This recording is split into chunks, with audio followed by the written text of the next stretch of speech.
Já está no ar mais uma edição do programa Saldo Extra, o programa que trata de dicas, conselhos e orientações para a sua vida financeira pessoal. A minha primeira palavra é sempre muito obrigado pela sua audiência, pela honra e a confiança no nosso trabalho. Que Deus lhe abençoe grandemente. E com a bênção de Deus, aquelas dicas que vão ajudá-lo a cuidar bem da sua renda e do seu salário. E hoje nós temos a satisfação e a honra de ter mais uma vez ao nosso lado um especialista no assunto de finanças pessoais, o professor Wagner Antonino Nogueira.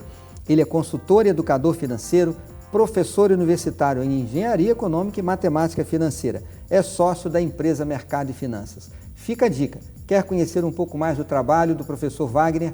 Acesse o site da sua empresa, mercadoefinanças.com.br.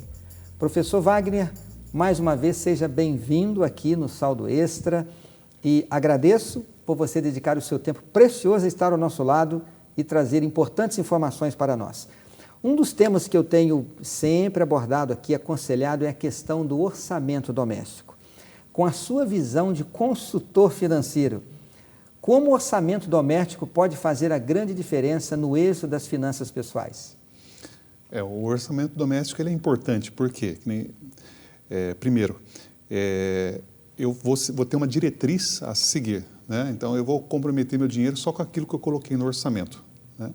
Então, o orçamento, muitas pessoas anotam na agenda, né? Fazem um orçamento da seguinte forma: preciso pagar isso, pagar aquilo, e faz uma listinha para o dia 15 e para o dia 30.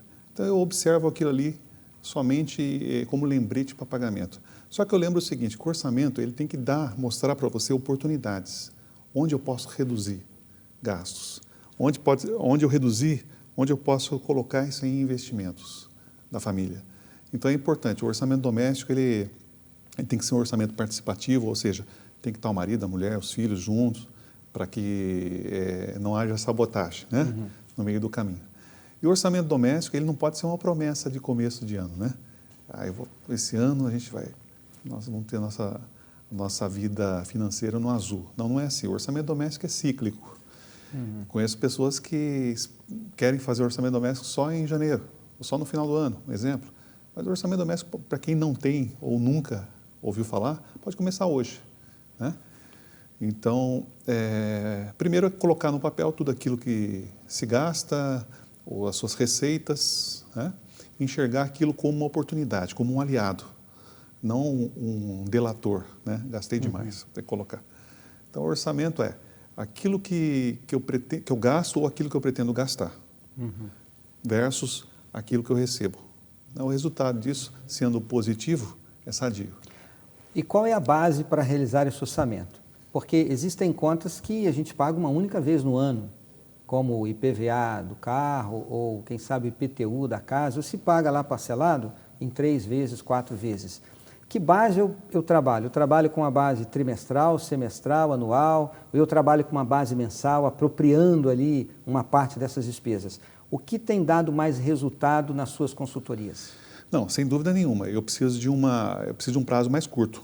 Eu vou trabalhar com prazo mensal, mas vou fazer follow-up semanais, tá certo? Ou vou fazer um segmento semanal. Eu não posso ter um orçamento semestral, projetar ali e só olhar uma vez por mês. Então é interessante que se veja toda semana, primeira coisa. Então um orçamento mais curto, semanal. O orçamento ele tem que ser dinâmico, não pode ser estático. Então, por exemplo, o que eu tenho nesse mês, vamos imaginar que estamos no mês de janeiro. O que eu tenho no mês de janeiro não vai ser o mesmo que eu tenho no mês de fevereiro. Então ele é dinâmico, né? Eu tenho que tomar ações. Novamente, eu cito muito aquelas letrinhas, né? O que eu vou confirmar no orçamento para o mês seguinte? A letrinha C. O que eu vou manter? Então, eu ponho um Czinho, aquilo ali eu vou replicar. O que eu vou diminuir? Né? Puxa, a família está gastando muito com telefonia, com celular. Então, eu vou diminuir isso aí. A minha meta é que seja menor do que esse mês, no mês seguinte. Ok, isso a gente vai eliminar. Então, as linhas que eu não quero mais no orçamento seguinte, eu ponho uma letrinha E. Então, o orçamento ele é dinâmico e serve também uma estratégia para a família, tá certo? Para o que eu vou fazer no mês seguinte ou então para o que eu vou fazer nos meses seguintes. Nós falamos sempre em planejamento. Eu acho que planejamento ele é importante, os sonhos, né, os objetivos comuns da família. Até porque surgem necessidades também. No futuro vem aí, quem sabe, ou um filho que está vindo, ou o filho que vai entrar na faculdade, uma necessidade que virá. Até que ponto eu devo projetar isso no meu orçamento? Como é que eu faço, professor, para me preparar para esses eventos futuros ou essas despesas futuras? De que forma eu devo projetar isso dentro do meu orçamento? Por exemplo, se está no planejamento da família um herdeiro ou próximo herdeiro, né? Eu tenho que colocar isso, não como uma, se sobrar eu invisto. Coloco isso como uma linha do orçamento. Por exemplo, eu vou investir uma poupança, uma renda fixa para o próximo filho, né? Eu sei que a faculdade do meu filho, dos meus 2 filhos, começa daqui a 5 anos, né? Então eu não vou falar, se sobrar eu aplico uma poupança para os 2. Não, coloco como prioridade. Então coloco uma linha principal. Alguns investidores, alguns consultores costumam dizer o seguinte: pague-se primeiro. E é verdade, porque se você não colocar aquilo lá como obrigação, deixar sobrar, não vai funcionar. Porque quando sobra, a gente trabalha com sobra, ao invés de trabalhar com obrigação, podem surgir elementos sabotadores, por exemplo, ofertas relâmpagos, né? Aquelas cobranças indevidas, ou festas que não estavam programadas, enfim. Então, se você tem expectativa de um novo filho, né? Ter um filho, ou então faculdade, ou então trocar um carro, etc., coloque como uma linha prioritária o seu orçamento. Pague-se primeiro, né? Então, tem que me pagar, ou seja, eu vou aplicar aquele dinheiro, vou pagar empregado, vou pagar a luz, etc., etc. Não como sobra. E esta projeção desses eventos futuros, ou desses investimentos, ou dessas despesas futuras, não vai haver o desembolso naquele mês. Então, como você disse, separa, faz uma reserva, uma poupança, não necessariamente uma poupança, mas uma aplicação financeira proporcional ao período em que você irá utilizar. O caminho é mais ou menos por aí, não é isso? Exatamente. E às vezes não é, nós comentamos, né, sobre filhos e sobre faculdade, ou sobre um curso, sei lá. Mas assim, eu nunca recomendo que você trabalhe no 0 a 0. Sempre tenha uma reserva emergencial. Sim. Essa reserva emergencial pode ser para tudo.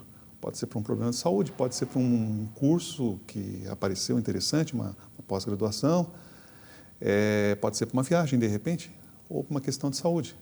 E até oportunidades de investimento, né? Você não estava pensando em trocar de carro, mas um amigo seu diga, olha, estou precisando viajar, estou precisando sair do país e eu preciso vender meu carro urgente, e às vezes aparece aquela oportunidade para fazer um bom negócio. Quem tem uma reserva, quem sabe pode aí ganhar um dinheirinho extra que não estava previsto. Agora, professor, estamos aproximando do final do ano. Está chegando aí o final do ano e vem aquelas despesas extras, né? As festas, as viagens, o Natal, o presente para a meninada, e visitar a sogra, visitar os sogros, parentes, férias. Como que faz para acomodar toda essa expectativa de final de ano dentro de um orçamento que, quem sabe, já não vem aí com muita folga? Então, primeira coisa, estou enxergando o final do ano. O final do ano normalmente vem com 2 coisas, né? Ou eu tenho o 13º e muitas vezes o bônus junto, o bônus do empregado. Eu tenho que enxergar esse bônus, esse 13º, que está lá no finalzinho, né, do ano, não como saneador de contas. Por exemplo, se eu estou devendo, eu tenho uma dívida alta, claro, eu vou pegar esse dinheiro, eu vou quitar essa dívida, tá certo? É inteligente isso, porque eu vou pegar um valor, vou quitar, vou ter desconto, vai ser melhor. Só que não gera efeito educativo, porque a chance de eu entrar em janeiro, fazer novas dívidas, etc., esperar de novo o 13º, então vira cíclico, não tem efeito educativo. Se eu devo, pego esse dinheiro e quito, pronto, mas eu tenho que refletir sobre isso. Por que eu fiz essa dívida? Né? Para que isso não seja cíclico. Agora, eu não tenho dívidas, tenho essa oportunidade na minha frente. 13º e um bônus, ou só o 13º. A minha sugestão é o seguinte, pega esse valor, divida em 3. Então, esse 13º, se algo a mais que eu estou recebendo, divide em 3. Então, o primeiro, o que eu vou fazer? Eu vou deixar para as festas de final de ano, né? Lembrando sempre, compre presente para o parente, para a sogra, presentes simbólicos, né? Não é querer dar um presente muito caro, né? Compre presentes simbólicos. Mais vale o carinho, o agrado do que o que o próprio presente. Então, 1/3 disso, separe para as festas, né? O segundo, de repente, você usa para suas férias. Aliás, perdão. O segundo, você usa para sanear aquelas continhas que vêm logo em seguida. A gente vai virar o ano, vem o quê? IPTU, IPVA. Então, de novo, a primeira parte para as festas de final de ano. A segunda parte desse seu 13º, para aquelas continhas.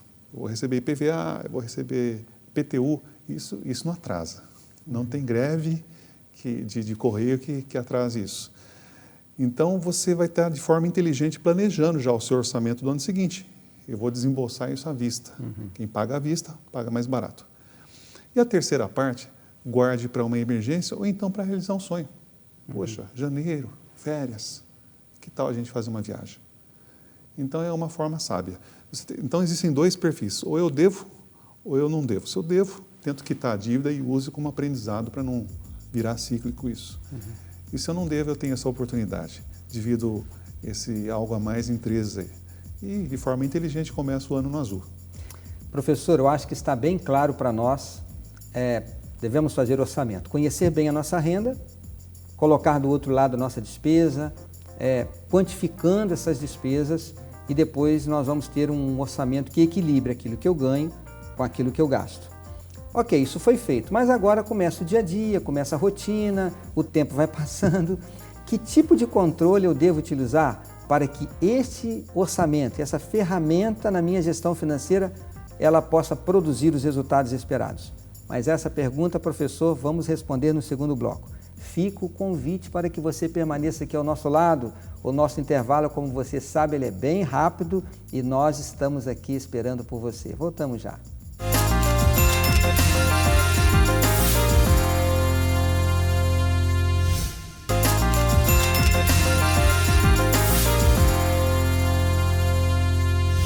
Olá, amigos! Orçamento doméstico é o tema do nosso Saldo Extra, hoje aqui na companhia do especialista, o professor Wagner Antonino Nogueira.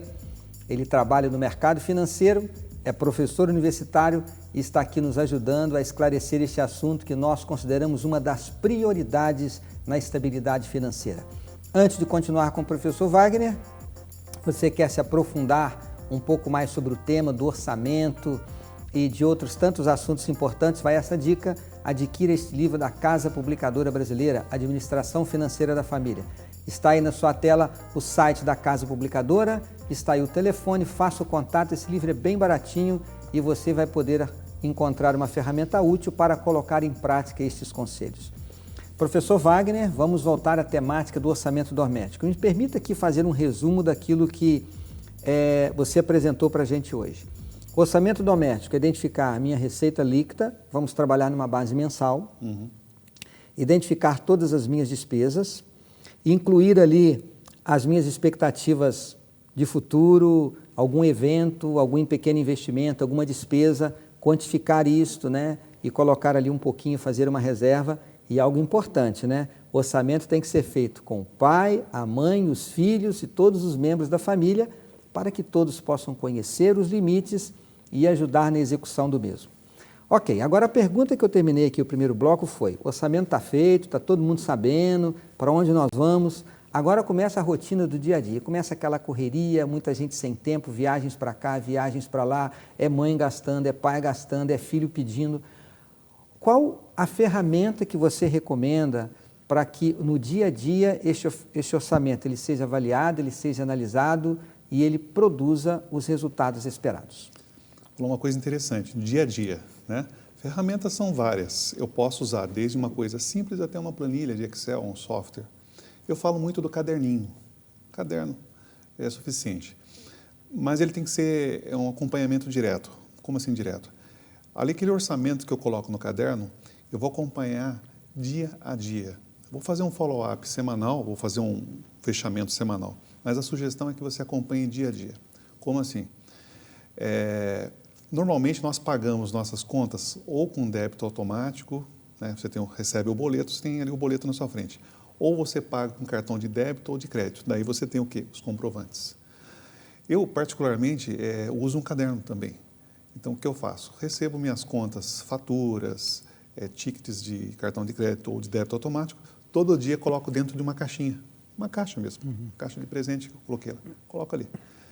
E todo final de semana, uma vez por semana, eu gasto meia hora, abro aquela caixa e comparo com o meu caderno. Então, a sugestão é a seguinte, tem que ser dia a dia. Nos primeiros 20 dias aí, acaba sendo um negócio chato, porque chega no final do dia, o pai pergunta, esposa, o que você comprou? Eu gastei isso, gastei aquilo, coloca no caderno. Tem que fazer um fechamento no final do dia ou um fechamento no final de semana. Eu normalmente faço final de semana. Acaba sendo chato você juntar as coisas no final do dia, entregar para o pai, entregar para a mãe, colocar dentro da caixinha, né? Mas isso aí 20 dias, 15 dias depois começa a virar hábito. E a ideia do orçamento é esse, virar hábito. O orçamento jamais pode ser promessa de começo de ano. Eu faço aquele orçamento, esse ano a gente vai fazer isso, vamos mudar as coisas, etc. E guardo na gaveta. A gaveta não faz mágica. Quem faz acontecer é você.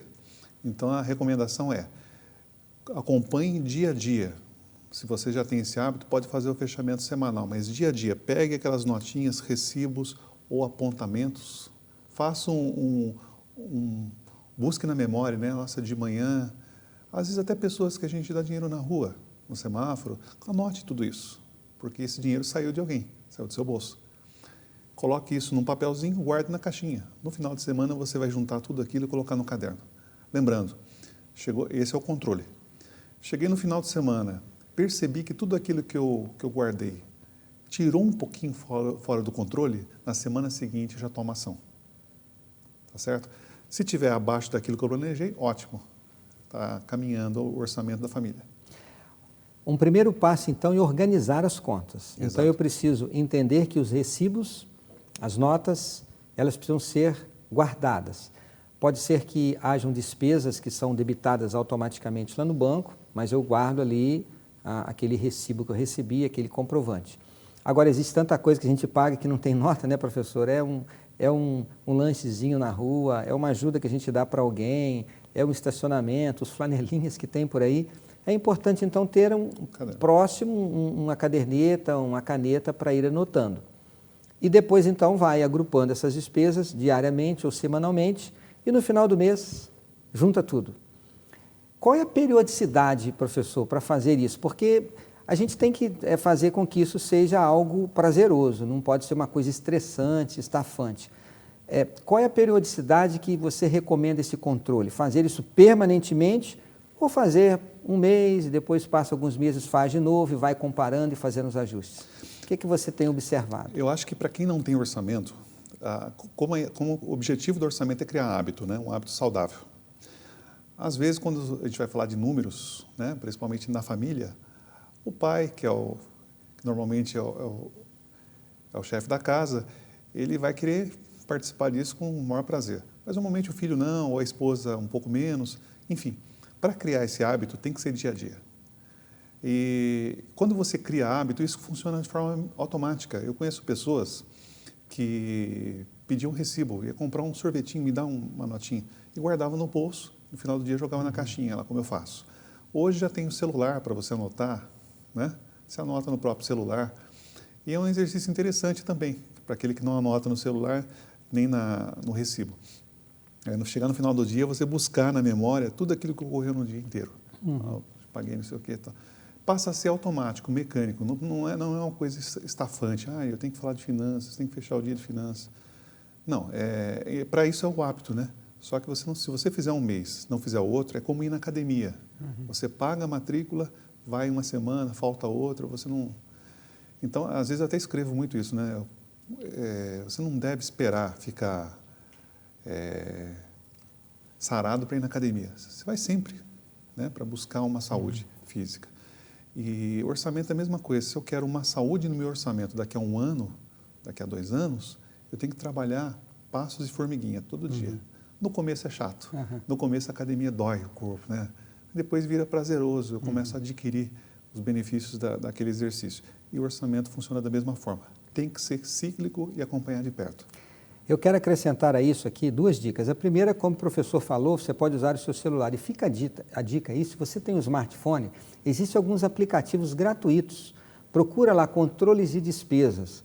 Existem alguns aplicativos que você pode baixar e fica talvez mais fácil ali para você anotar. Ele já faz comparação, tem gráficos, uma ferramenta interessante.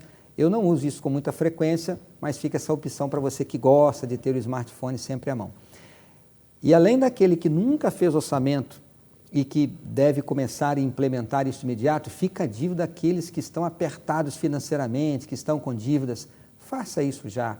Pare, converse com a sua família e comece a anotar tudo hoje para que isso ajude, pelo menos você vai conseguir visualizar onde você está para saber para onde vai, né, professor? E aí vem a minha pergunta final. Ação, você usou essa palavra.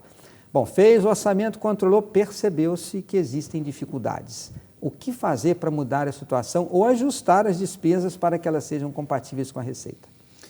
Quando a gente fala de orçamento doméstico, envolve a família. Ok, sentei e fiz o orçamento. Muitas vezes, das causas, né, da quebra desse orçamento é que eu sentei só uma vez. Eu fiz o follow-up sozinho no final de semana, fechei a semana ou fechei o mês, percebi que saía um pouquinho de rumo. Eu devo chamar a família novamente. Pessoal, aconteceu isso. Gastamos demais, teve um imprevisto, calculamos mal, redimensionamos assim. Porque você ganha força para isso, para o mês seguinte. Então, a ação tem que ser imediata. Se eu puder tomar ação semanalmente, é melhor. Nas empresas, nós vemos muito isso. Tem empresas que fazem acompanhamento mensal. Tem empresas que fazem acompanhamento semanal. E quanto mais curto for esse período, melhor a eficácia, melhor o retorno que você tem no seu orçamento. Ainda mais se a situação está difícil, né? Aí Exatamente. Mais a necessidade da emergência nesse controle, não é isso, professor? Exatamente. O plano de ação, o que envolve? Nós extrapolamos o orçamento da semana passada ou do mês passado. Em função disso, eu preciso, de repente, fechar um pouquinho mais no mês seguinte. Olha, aquela viagem que íamos fazer, aquele churrasco, aquela confraternização pode esperar um pouco mais, tá certo? Mas eu não devo cruzar o braço e falar assim, para os meus filhos eu não vou cortar isso, para minha esposa eu não vou falar não, tá certo? Então, tome ações imediatas. Mês seguinte já fecha um pouquinho a torneira, de repente alguma coisa que você paga extra no banco, corte o máximo que você puder para recuperar. Se você fizer isso semana a semana ou mês a mês, no final do ano, com certeza você vai fechar no azul. Professor, muito obrigado. Eu quero dizer que fiquei assim feliz com a sua presença hoje aqui, até porque a gente fala muito sobre esse tema e é bom alguém que tem feito consultoria, que tem estado dia a dia com pessoas ajudando, quem sabe alguém com dificuldade, vir confirmar esses conceitos e abrir ainda mais o tema para nós. Agradeço de coração pela sua presença e desejo que continue abençoando o seu trabalho, Deus continue abençoando o seu trabalho, a sua vida e a sua família. Se você quer conhecer um pouquinho mais do trabalho do professor Wagner, ele que é palestrante também, acesse o site da sua empresa, mercadoefinanças.com.br, e você vai conhecer um pouquinho mais desse trabalho tão importante que ele tem feito. Agora, eu não vou terminar este programa sem antes ler um texto com vocês. Está no livro de Provérbios, no capítulo 23, o verso 19. Quando se fala em orçamento, você mexe com duas coisas importantes do ser humano: a sua mente, a sua razão e o seu coração. Nós temos sonhos, temos expectativas, queremos ser felizes e a gente pode colocar sim no nosso orçamento um pouquinho do nosso coração, quem sabe algum desejo, algum sonho acalentado de fazer uma viagem, conhecer uma cultura, estudar, fazer uma horta dentro de casa, quem sabe fazer alguma coisa que seja interessante para a sua vida. Agora mexe também com a nossa razão, mexe com a nossa mente, porque nós temos que entender que temos que viver de acordo com aquilo que nós ganhamos. É por isso que eu termino com este verso da palavra de Deus que diz assim: ouve, filho meu, e sê sábio, guia retamente no caminho o teu coração. O conselho de Deus é: coloque a sabedoria em primeiro lugar e depois conduza retamente os caminhos do seu coração. Não adianta querer viver das emoções se você não está sendo sábio para fazer com que essas emoções, os desejos do seu coração estejam compatíveis com a sua realidade. Agora, a fonte da sabedoria está aqui, a palavra de Deus, o relacionamento com o seu Deus. Antes de sentar para fazer o orçamento, quando você estiver ali com seus filhos, o seu cônjuge, os membros da sua casa, faça uma oração. Peça para que Deus lhes dê sabedoria para vocês encontrarem um caminho seguro que vão fazê-los felizes. Esse é o recado do Saldo Extra e o convite de sempre. Permaneça ao nosso lado. teremos a honra e o prazer de estar aqui contigo a cada semana. Um grande abraço e que Deus lhe abençoe.